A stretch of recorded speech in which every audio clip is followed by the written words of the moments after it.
नमस्कार, कैसे हैं आप लोग। आरआरबी ग्रुप डी 2025 वाले जो एस्पिरेंट हैं उनके लिए बैड न्यूज है। बैड न्यूज आपके लिए ये है कि आपका जो रिजल्ट है उसमें आपको जो डिले है वो देखने को मिल सकता है। अब ऐसा मैं क्यों कह रहा हूं, इसके पीछे का क्या कुछ रीजन है, सारी बातें फैक्ट के साथ इस वीडियो में हम लोग डिस्कस करने वाले हैं। उसके अलावा एक जो र्यूमर इस समय फैल रही है कि आपकी जो भर्ती है वो कैंसिल होने वाली है, एक न्यूज़पेपर की जो कटिंग है वो वायरल हो रही है, तो उस पर भी बात करेंगे और उसमें क्या कुछ एस्पेक्ट हो सकते हैं और उस न्यूज का भी फैक्ट चेक यहाँ पे इस वीडियो में हम लोग करने वाले हैं। उसके अलावा यहाँ पे फिजिकल जो है वो आपका कब तक हो सकता है, रिजल्ट कब तक आ सकता है, कट ऑफ कितनी क्या रह सकती है, इन सभी पॉइंट पे सिंगल वीडियो में हम लोग बात करने वाले हैं। ये वीडियो आप सभी के लिए बहुत ज्यादा हेल्पफुल होने वाला है। चलिए स्टार्ट करते हैं। बाकी जो भी aspirant RRB NT PC exam की प्रिपरेशन कर रहे हैं, साथ साथ अपनी टाइपिंग की भी प्रिपरेशन करते रहो। टाइपिंग ऐसे प्लेटफॉर्म पे करो जिसका इंटरफेस बिल्कुल रेलवे जैसा हो। हमने आपके लिए कंप्लीट टाइपिंग का सॉफ्टवेयर बना दिया जिसका इंटरफेस बिल्कुल रेलवे जैसा है।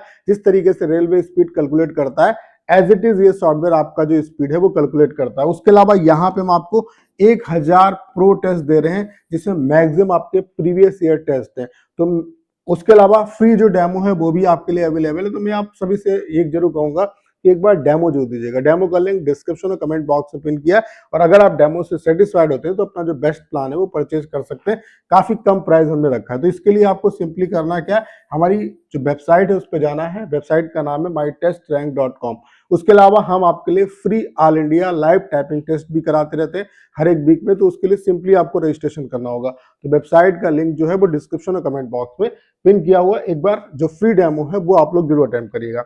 अब बात कर लेते हैं। पहले तो जो आपकी एक ये आप देख पा रहे होंगे, न्यूज़पेपर की कटिंग वायरल हो रही है कल से, और इस पे ढेर सारे वीडियो बन रहे हैं और यहाँ पे बोला जा रहा है कि आपकी जो भर्ती है वो कैंसिल होने वाली है। यहाँ पे क्या लिखा हुआ है, रेलवे ग्रुप डी 8/2025 भर्ती पर संकट, लगातार कोर्ट केस के चलते भर्ती रद्द करने पर विचार। अब यहाँ पे आप देख रहे हैं भारतीय रेलवे में, अब यहाँ पे किस न्यूज़पेपर की ये कटिंग है, यहाँ पे ये सब कुछ भी जो है वो क्लियरली मेंशन नहीं है। यहाँ पे क्या लिखा हुआ है, भारतीय रेलवे केंद्रीय रोजगार संख्या 8/2024 के तहत निकाली गई भर्ती अब बड़े विवादों के घेरे में आ गई है। ताजा जानकारी के अनुसार रेलवे जो है वो पूरी भर्ती प्रक्रिया को रद्द करने पर गंभीर विचार कर रहा है। उसके अलावा कोर्ट केस जो है वो इसका रोड़ा बने। उसके अलावा यहाँ पे इन्होंने अधिकारी का भी पक्ष दिया है कि नाम न छापने की शर्त पर एक वरिष्ठ अधिकारी ने बताया कि कानूनी पेचीदगियों के कारण भर्ती प्रक्रिया काफी लंबी खिंच सकती है, जिससे रेलवे के परिचालक कार्यों में बाधा आ सकती है। ऐसे में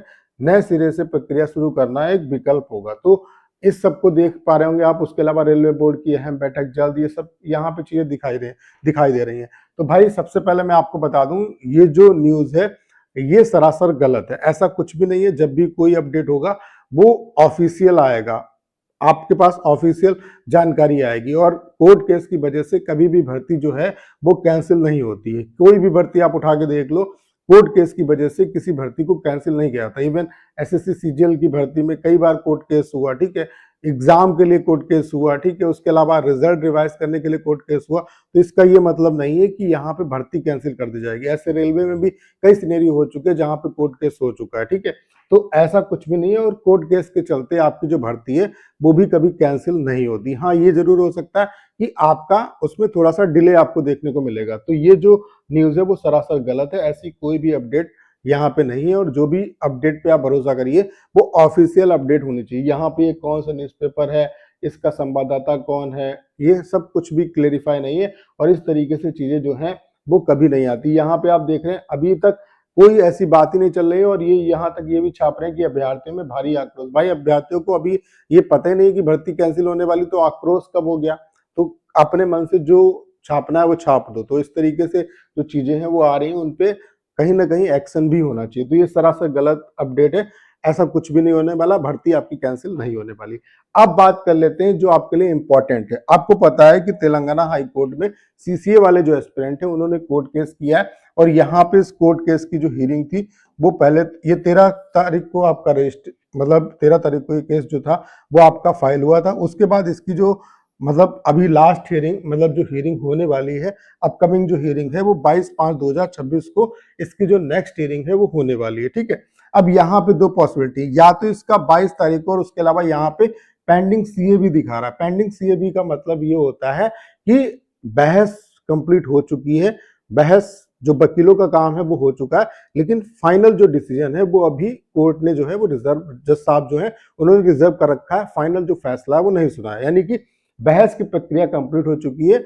जो फैसला है वो जज साहब ने रिजर्व कर रखा है, वो अभी नहीं सुना है। तो यहाँ पे एक प्रोसेस ये हो सकता है कि 22 तारीख को जब ये हियरिंग होगी तो इसमें ही इसका फाइनल जो फैसला है वो सुना दिया जाए, और ये इसमें कोई दिक्कत नहीं आएगी। सीसीए वाले जो एस्पिरेंट हैं इनका जो मामला है वो रेलवे बोर्ड जो है वो इजीली सेट आउट कर लेगा, इसमें बहुत ज्यादा प्रॉब्लम नहीं आएगी। तो इसमें फंसने वाली बात नहीं। जब आईटीआई वर्सेस 10th का मामला सॉल्व हो गया तो सीसीए का मामला नहीं फंसेगा। अब यहाँ पे प्रॉब्लम क्या है, देखो अगर 22 तारीख को इस पर डिसीजन आ जाता है तब तो अच्छी बात है। अगर 22 तारीख को डिसीजन आ जाएगा तो उसके बाद क्या है कि रिजल्ट आपको बहुत जल्द देखने को मिलेगा। जैसे डिसीजन आएगा उसके आप ये मान के चलो 1 हफ्ते के अंदर आपको जो रिजल्ट है अपना वो देखने को मिल जाएगा। अब लेकिन यहाँ पे प्रॉब्लम ये है कि अगर इस डेट को आपका रिजल्ट नहीं आता, तो आपको पता है कि जून में आपका जो कोर्ट होता है वो बंद रहता है, ठीक है। तो फिर आपको यहाँ पे अगर इस डेट को डिसीजन नहीं आता है तो फिर आपको जो रिजल्ट है उसमें डिले देखने को मिलेगा, क्योंकि फिर आपकी कोर्ट जो है वो 5 जून, आई थिंक 5 जून के बाद ही खुलेगी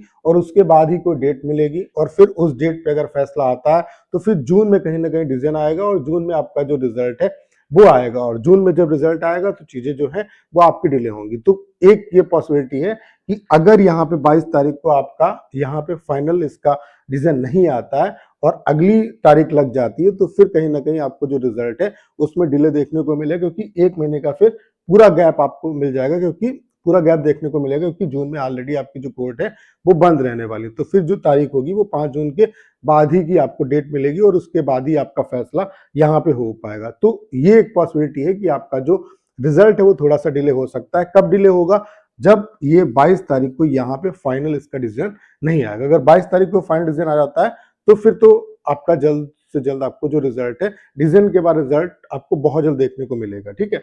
तो ये एक पॉसिबिलिटी है कि आपका अगर 22 तारीख को यहाँ पे फैसला नहीं आता तो फिर आपको जून में ही इसकी जो नेक्स्ट डेट है वो देखने को मिलेगी और फिर मामला जून तक आपका जाएगा, यानी कि आपको विलंब जो है वो देखने को मिलेगा। अब बात कर लेते हैं फिजिकल कब तक होगा। तो भाई जैसे ही रिजल्ट आएगा, फिजिकल के लिए आपको बहुत ज्यादा टाइम नहीं मिलेगा।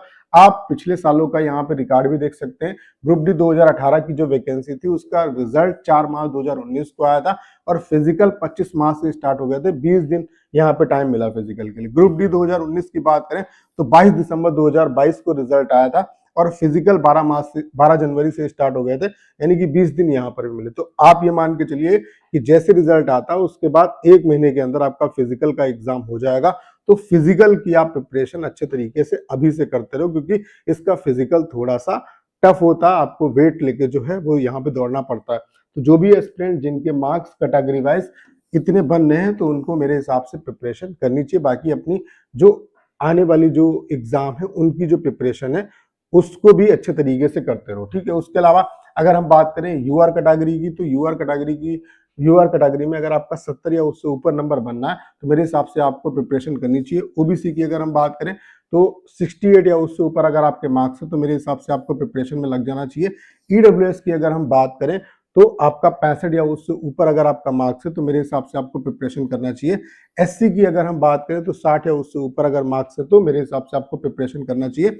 और एसटी की अगर हम बात करें तो यहाँ पे 55 या उससे ऊपर अगर आपके मार्क्स है तो मेरे हिसाब से आपको प्रिपरेशन करना चाहिए जो आपका फिजिकल है उसकी। और ये मैं आपको बता रहा हूँ जो मॉडरेट शिफ्ट है उनके लिए। बाकी अगर आपका पेपर बहुत ज्यादा हार्ड शिफ्ट में है तो यहाँ पे आप 5 नंबर और कम कर लो, यानी कि अगर यूआर कैटेगरी से सबसे ज्यादा हार्ड शिफ्ट में 65 या उससे ऊपर भी नंबर बनने हैं तब भी आपको प्रिपरेशन करनी चाहिए। उसके अलावा अगर इजी शिफ्ट में है तो 5 नंबर आप यहाँ पे ऐड कर लो, ठीक है।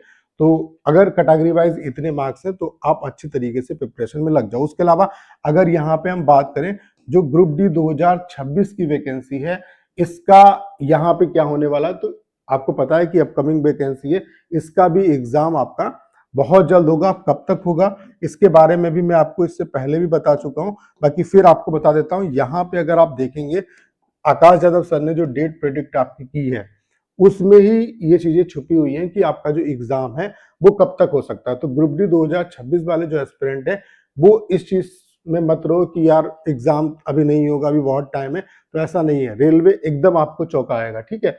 और आपका एग्जाम कब तक हो सकता है वो मैं आपको दिखा देता हूँ। आपका जो एग्जाम है वो कब तक हो सकता है वो मैं आपको अभी दिखाता हूं।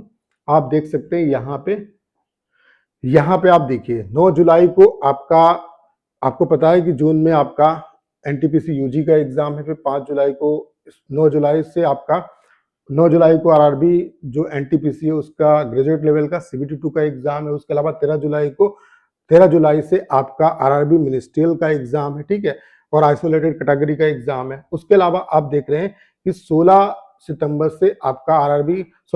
को आपका आरआरबी एनटीपीसी यूजी का सीबीटी 2 का एग्जाम है, और 29 सितंबर ऑनवर्ड्स को आपका जो है आरआरबी एएलपी जो है वो स्टार्ट हो जाएगा। तो यहाँ पे आप देख रहे हैं कि 13 जुलाई के बाद जो है वो कहीं ना कहीं यहाँ पे रेलवे के पास टाइम है। तो 13 जुलाई के बाद कभी भी आपका जो मतलब आपका ग्रुप डी 2026 का एग्जाम है वो आपका स्टार्ट हो सकता है। तो बहुत ज्यादा आपके पास टाइम नहीं है, 13 जुलाई के बाद कभी भी आपका जो एग्जाम है वो स्टार्ट हो जाएगा, आप ये मान के चलो। तो बहुत ज्यादा टाइम नहीं है, अच्छे तरीके से अपनी प्रिपरेशन में लग जाओ।